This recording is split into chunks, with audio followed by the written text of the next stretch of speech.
उतना लूटा हुआ तो वो शख्स भी महसूस नहीं करता होगा जिसने अपनी तमाम जायदाद गंवा दी हो, जितना आर्यन महसूस कर रहा था। वो पूरी तरह से हार चुका था, टूट चुका था, क्योंकि आशना उसका प्यार ही नहीं बल्कि उसकी साधारण सी जिंदगी में बेशकीमती शख्स भी थी, जिसका दूर जाना आर्यन का अब तक का सबसे बड़ा और भारी नुकसान साबित हुआ।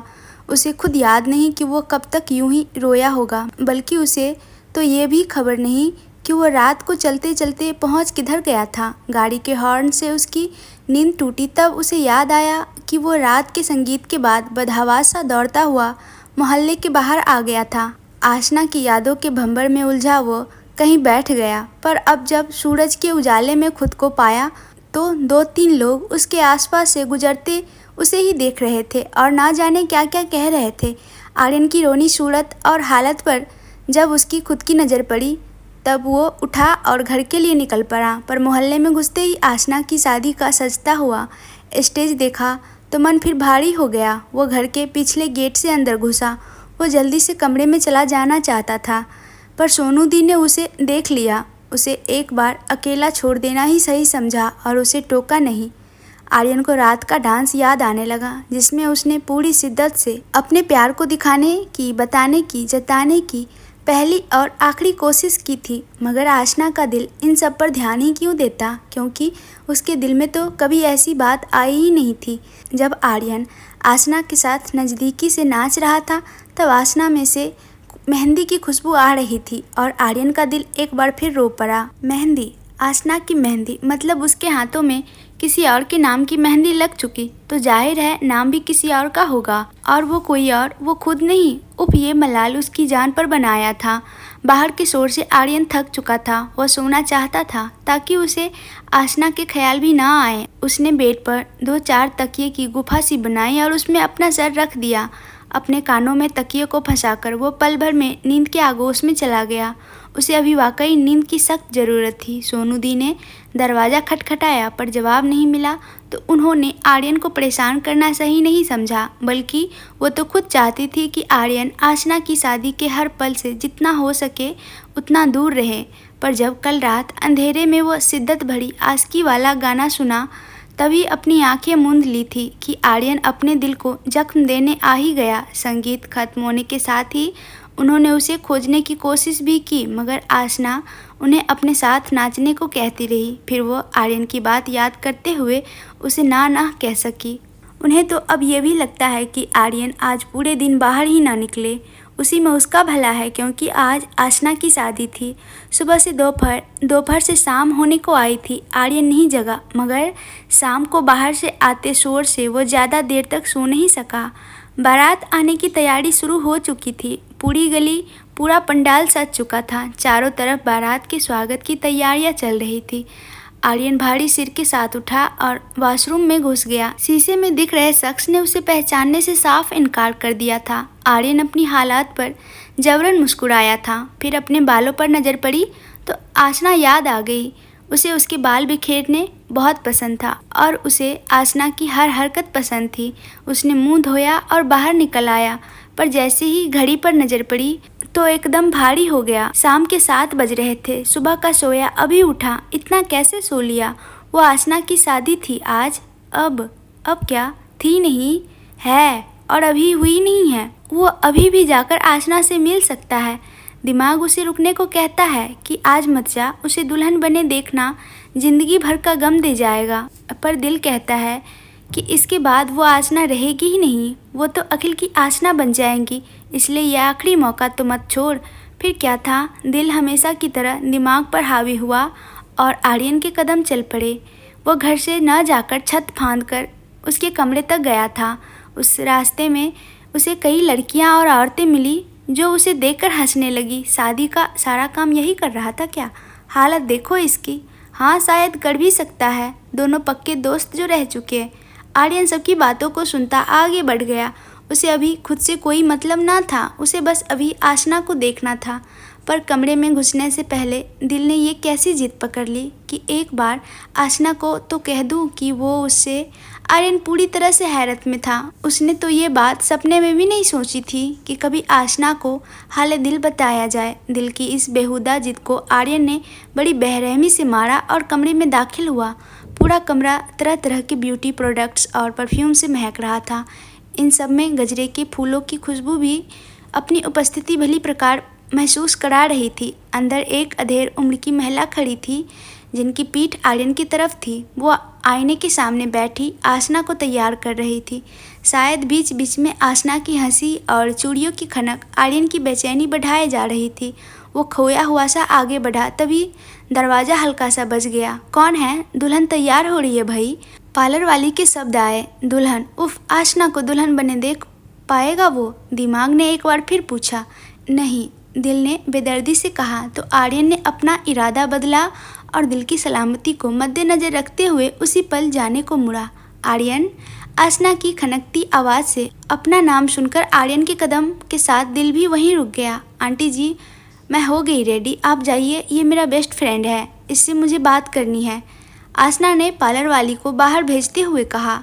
ओए, मुझसे मिले बिना ही वापस कैसे जाने लगा? मेरे को देखेगा नहीं? आसना ने इल्तिजा से कहा। तो आर्यन रह न सका और पलट गया। जैसे ही आसना पर नज़र पड़ी, आर्यन की पलकों ने झपकने का काम छोड़कर निहारना शुरू कर दिया। सुर्ख लाल रंग के जोड़े में सजी सबड़ी वो किसी आसमानी दुनिया की अप्सरा सी लग रही थी। भारी सी चुनरी उसके सिर पर रखी गई थी और उसके लंबे बालों का खूबसूरत सा जोड़ा बनाया हुआ था जो उसका कद और बढ़ा रहा था। चांद सा चेहरा और आज कुछ ज़्यादा ही चमक रहा था। उसके होठों के साथ साथ उसकी आंखें भी मुस्कुरा रही थी, क्योंकि वो प्यार में थी, अखिल के प्यार में, और उसी की दुल्हन थी। तो आर्यन उसे हसरत भरी निगाहों से कैसे देख सकता था? आर्यन ने खुद को धिक्कारा, पर पलकें अब भी झपकने को तैयार न थी। ओए जंगली, कहाँ था सारा दिन? क्या हालत बना रखी है अपनी? कितना काम करके आया है? वो अपना भारी भरकम सा लहंगा संभालती हुई उसके पास आ खड़ी हुई थी। उसके आखिरी सवाल पर वो मन में बोला, दुनिया का सबसे मुश्किल काम, अपनी चाहत को किसी और के नाम करने का काम। कुछ बोल भी जा। आसना उसकी खामोशी पर बोली। बता, कैसी लग रही हूँ? पागल तो हो जाएगा ना खिल? वो गोल गोल घूम रही थी और अपने सवालों से आर्यन को पागल किए जा रही थी। पागल तो अभी है वो, जिसे खबर ही नहीं कि क्या मिल रहा है उसे। आर्यन ने अखिल को सोचकर ही तंज कसा। मन की जद्दोजहद से बाहर निकलते हुए आर्यन ने आसना को गहरी नज़र से देखकर एक ही सवाल पूछा, तुम्हें यही चाहिए था? हाँ, और तुझे क्या चाहिए? वो अपनी कलीरें सही करते हुए बोली। उसके इस सवाल पर आर्यन उसे कई देर तक तकता रहा कि शायद वह समझ जाए, पर उसे नहीं समझना था तो वो ना ही समझी। यार, मैं आज बहुत बहुत ज़्यादा खुश हूँ, पर पता नहीं दिल में अजीब से हलचल है, जैसे पता नहीं आगे क्या होगा। आर्यन? तो बहुत याद आएगा यार। आर्यन ने आज पहली बार आसना के मुंह से अपने लिए कुछ सुना था। मन भीग चुका था उसका। वह रुधे गले से बोला, कुछ मांगू तो दोगी? हाँ बोलो ना, मैं क्या दे सकती हूँ? मैं तुम्हें एक बार गले से लगाना चाहता हूँ। उसके लफ्ज़ ख़त्म होने के पहले ही आसना पैर ऊपर करती हुई उसके सीने से जा लगी। पागल, ये भी कोई पूछने की बात है? आर्यन का दिल धड़कना भूल चुका था। उसने बड़ी हिम्मत से आसना की पीठ पर पहली दफ़ा हाथ रखा था, पर वो इस लम्हे को महसूस नहीं कर पाया। आसना को जाने क्या सूझा और उसने अल्हड़पन में आर्यन के चेहरे को पकड़कर उसके गालों को चूम लिया। ये पहली दफ़ा ही था जब उसने ऐसा कुछ किया हो। आज शायद वाकई आसना को आर्यन से दूर जाने का हल्का सा गम महसूस तो हुआ ही था। उसकी अचानक इस हरकत पर आर्यन का गला सूखने लगा था। सीने में बेचैनी सी होने लगी थी। आसना की इतनी नज़दीकियाँ तो उसने अपने सपने में भी नहीं सोची, तो फिर हकीकत में तो उसे बर्दाश्त ही ना हो पाई। वह जल्दी से उससे अलग हुआ और जाने लगा। रुक रुक, एक सेल्फी तो ले ले, कहकर आसना ने उसकी बाँह पकड़ ली और फ़ोन निकाल कर उसके सामने खड़ी हो गई। जैसे ही मोबाइल स्क्रीन पर आर्यन की नज़रें आसना पर पड़ी, वह उसे देखने लगा और आसना ने इसी अंदाज में तस्वीर निकाल ली। नीचे बैंड बाजा की धुन के साथ बारात आ चुकी थी और इसी शोर के साथ आसना के कमरे में लोगों का जमावड़ा लग चुका था, जिसमें आर्यन सबसे पीछे खड़ा रह गया। वो जैसे जैसे पीछे जाने लगा, आसना उसकी नज़रों से और ज़्यादा दूर होती गई। आखिर में आर्यन ने मुस्कुराया। आसना को आखिरी बार देखा और छत से अपने घर जाने के लिए बढ़ गया। वह अब और वहाँ नहीं रुक सकता था और ना ही अखिल को देखना चाहता था। वह तुरंत बाहर निकल पड़ा। आर्यन पूरे होश में था क्योंकि जो दर्द वो लेके आया था वो उसने खुद को ही दिया था। दिमाग तो रास्ते भर ही आर्यन को सुनाए जा रहा था और दिल सर झुकाए अपनी गलती माने जा रहा था। आखिरी बार आसना से मिलने की गलती। आर्यन उस जगह से, घर से, माहौल से, मोहल्ले से दूर आ गया था जहाँ दिल चीर देने वाला सन्नाटा छाया था। सिर्फ सुनाई दे रही थी तो कुछ नशेड़ियों की टूटी फूटी आवाज़। हाँ, वो शराब के ठेके पर पहुँच गया था। दिल टूटे और गम में बंधा, जाम न लगाए तो क्या खाक आशिक हुए। उसने क्रैपी में से 50 रुपये का बेजान सा नोट रखा तो उसे बड़ी सी शराब की बोतल और कुछ चखने मिल गए। उसने नमकीन की प्लेट को हाथ भी न लगाते हुए बोतल उठाई और अंधेरी जगह पर चला गया। अपनी मम्मी और दी का चेहरा सोचकर माफ़ी मांगते हुए आर्यन ने ज़िंदगी में पहली बार शराब होठों से लगा ली। कमाल की बात तो ये थी कि उसे कड़वापन जरा भी महसूस न हुआ क्योंकि कड़वाहट भरे लम्हे तो वो देख आया था और भी देखने बाकी थे। उसके दिमाग में तो आसना अखिल की शादी चल रही थी कि कैसे आसना शर्माई सी बरवाला पकड़े हुए अखिल के सामने आ रही होंगी और बेइंतहा खूबसूरत दुल्हन को देखकर अखिल ने कैसी ठंडी आहें भरी होंगी।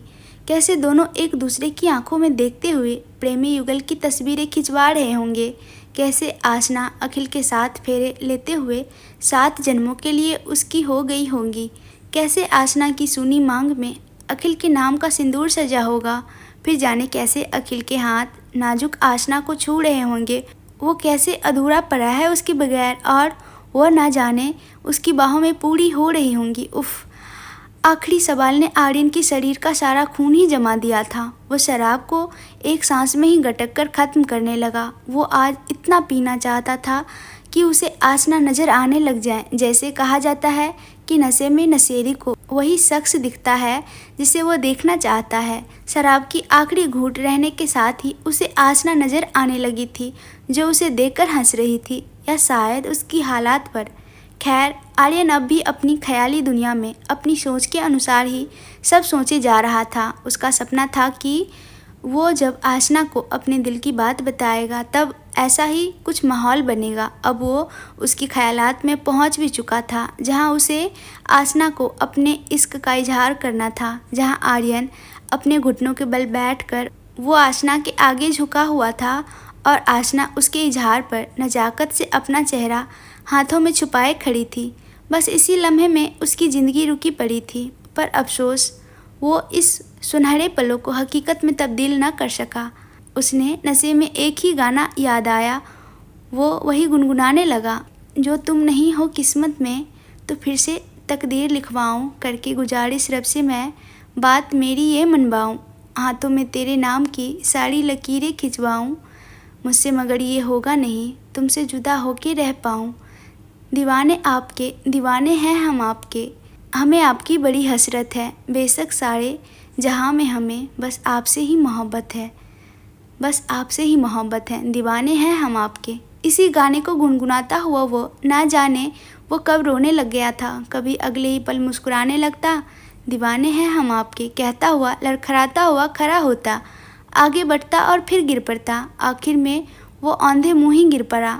आसना को तेज आवाज़ में पुकारा था, आसना कि कितना चाहा है तुम्हें ये कभी बता ही ना पाया मैं, भगवान से यही शिकायत रहेगी सारी ज़िंदगी। वो नशे में बड़बड़ाते हुए ही वहीं सो गया जहां वो अपने ख्वाबों में आसना को देखने का तलबगार था।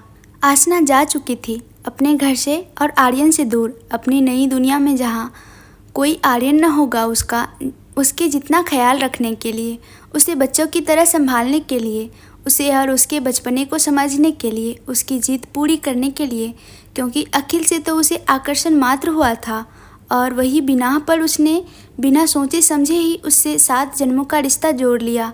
अब अखिल उसकी उम्मीदों पर खरा उतरेगा या नहीं, ये तो आसना सोचा ही न था। वही आर्यन की हालत एक रात में ही पागलों जैसी हो चुकी थी कि उसे होश ही न रहा। वो वहीं पड़ा रहा जहाँ रात को आया था। सुबह दी के फ़ोन से उसकी नींद टूटी थी। जीवन में पहली बार शराब जो पी थी तो असर तो दिखनी ही थी। आंखें भारी हो रखी थी, सिर बुरी तरह से चकराने लगा था, जी मचलने लगा था। दिल का दर्द जो दिमाग पर पहले से ही बुरी तरह से हावी था, फिर कुछ कमाल शराब ने कर दिया। उसकी हालत बेहद ख़राब हो गई थी। पर जैसे ही फ़ोन पर दी को सुना तो नशा से उठ गया और याद आया कि वह किसके पीछे दुनिया से, अपने परिवार से बेगाना होकर बैठा है, जो कभी उसकी थी ही नहीं। अगर वो अपना प्यार उसे बताता तो भी वो उसकी होकर भी उसकी न हो पाती, क्योंकि प्यार दिली जज्बात है, ये खुद ब खुद आते हैं, ना कि लाए जाते हैं।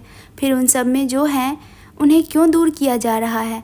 अपनी मम्मी और बहन का इकलौता सहारा है वो, उसे ऐसे टूटने से क्या होगा? बाकी जो है वो भी टूट जाएंगे। हाँ, दिल का दर्द और उसका टूटना भी किसी भयानक बीमारी से कम नहीं होता। जबकि देखा जाए तो तमाम बीमारियों में से सबसे खतरनाक यही वाली होती है, क्योंकि इसमें चोटें अंदरूनी आती हैं जिनकी दवा कहीं नहीं मिलती।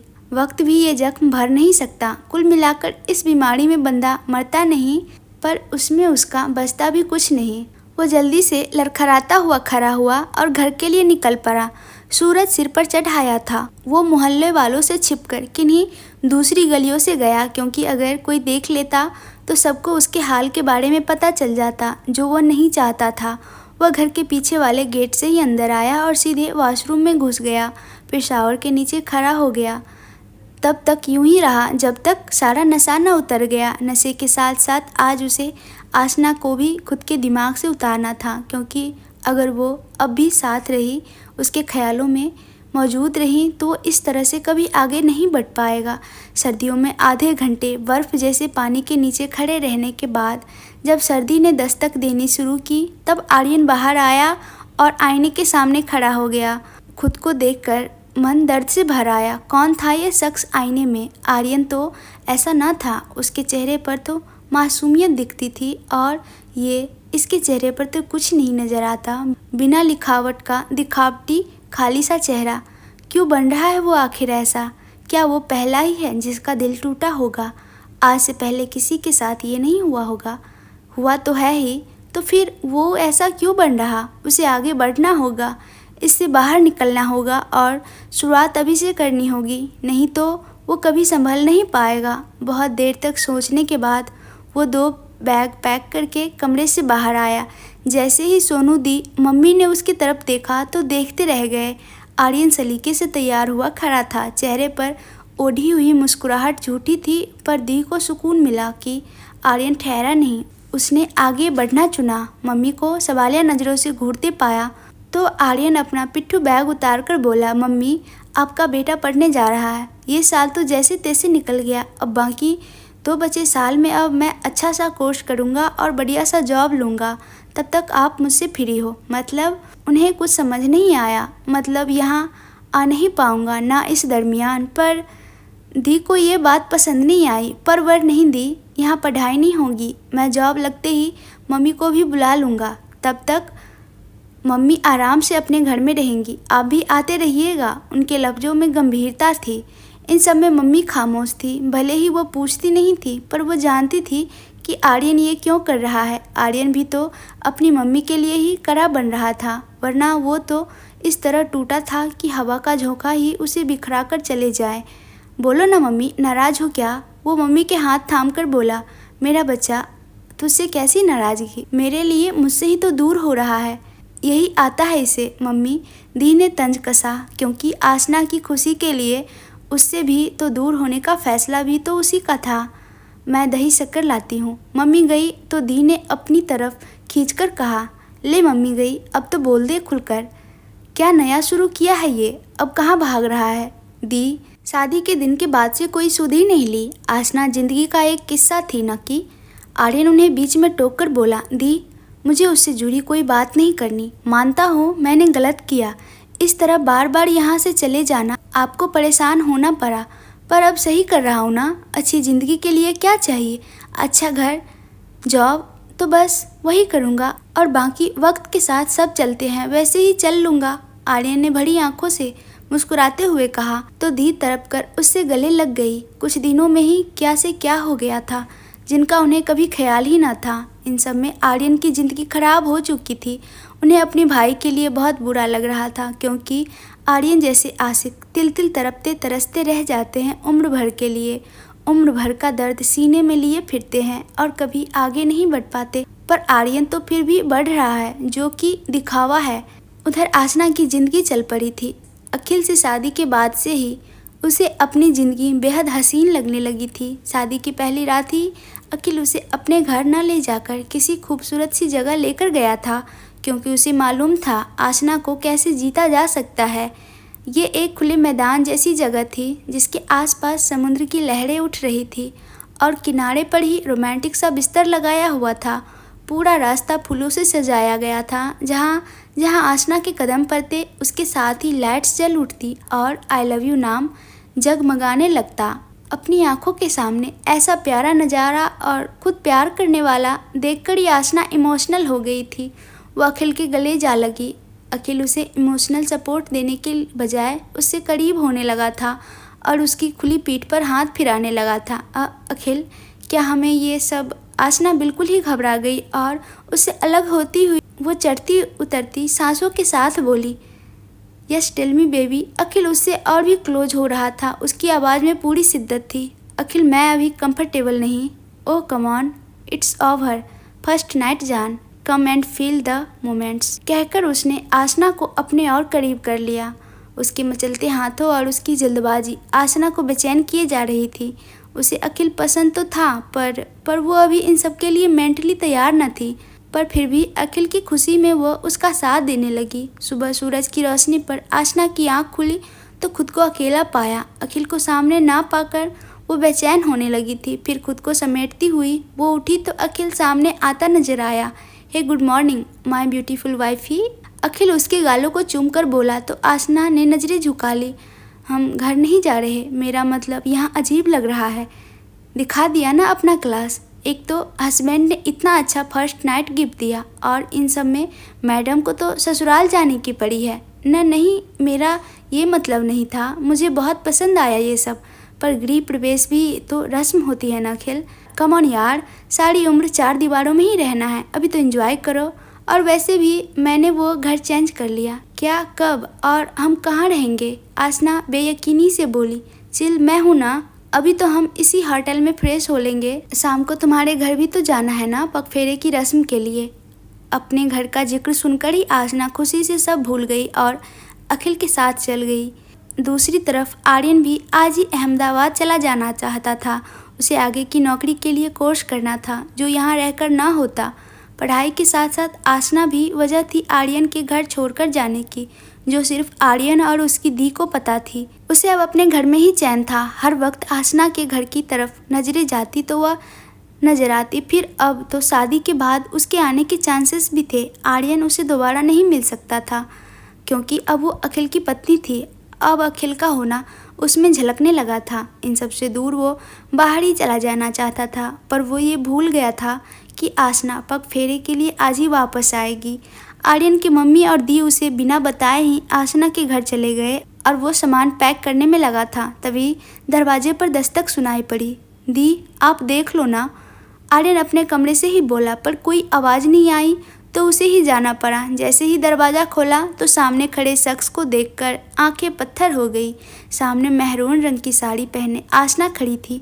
चांद सा चमकता चेहरा, बोलती आंखें, मुस्कुराते लब और बालों की कुछ बेबाक लटें गालों पर बिखरी पड़ी थी। आर्यन कुछ कहता उससे पहले उसकी नज़र सिंदूर भरी मांग पर पड़ी, जो उसे याद दिला रही थी कि अब वो किसी और की हो चुकी।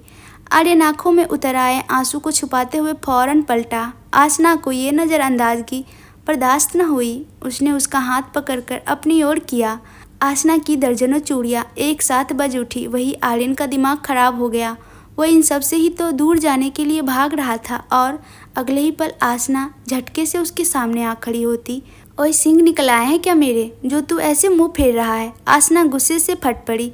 आज उसे सारे दिन का हिसाब मांगना था आर्यन से, क्योंकि उसका बर्ताव पूरी शादी में ही उसे खला था। नहीं, तू बता ही दे, आज मेरी शादी में तू कहीं नज़र नहीं आया। कहाँ था तू? तुझे पता भी है कितना ढूंढा मैंने। क्यों? आर्यन ने ना चाहते हुए भी पूछ लिया। अखिल से मिलवाने के लिए और ससुराल जाने से पहले एक बार तुझे देखने के लिए, पर जनाब का आता पता नहीं। हो क्या गया है तुझे? कुछ नहीं, वो ज़्यादा ही काम करवा दिया था शादी में तो थक गया।